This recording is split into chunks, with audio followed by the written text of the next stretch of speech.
know they have a stake in the future of their country. We see energy, we see optimism that simply didn't exist in Ukraine 20 years ago.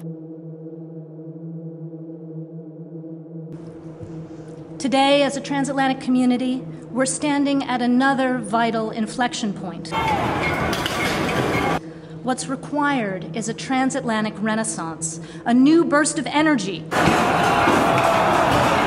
It means pushing back hard against the dangerous erosion of universal rights and freedoms in many parts of Europe and Eurasia, and standing together with all those fighting for democratic progress and their individual liberties.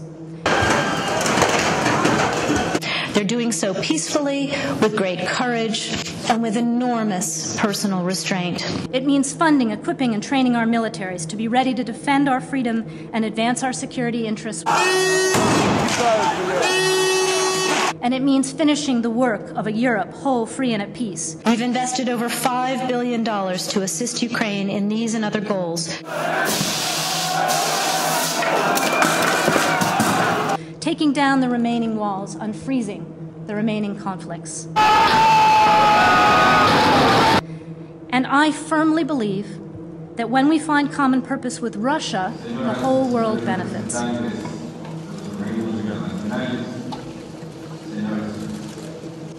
But nor can we sugarcoat it when we disagree,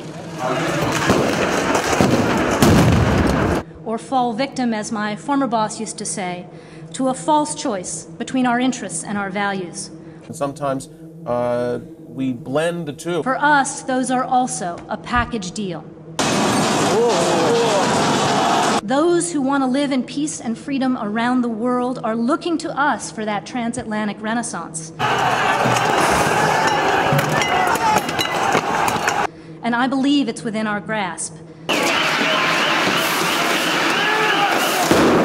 For almost 70 years, the transatlantic community has been the rock on which the world order rests.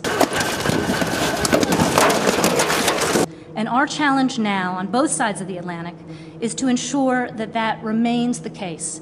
I, Victoria Nuland, do solemnly swear that I will support and defend the Constitution of the United States against all enemies, foreign and domestic, that I will bear true faith and allegiance to the same, that I take this obligation freely, without any mental reservation or purpose of evasion,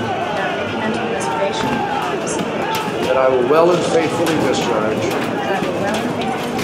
the duties of the office in which I am about to enter. So help me God. So help me God.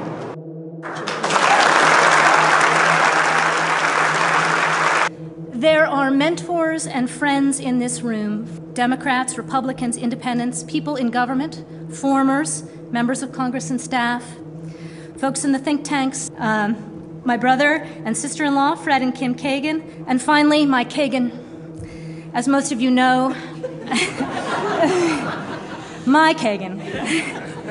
He is my Mars, he's my Venus, he's my planet Earth. Thank you, Kay, for an incredible life together.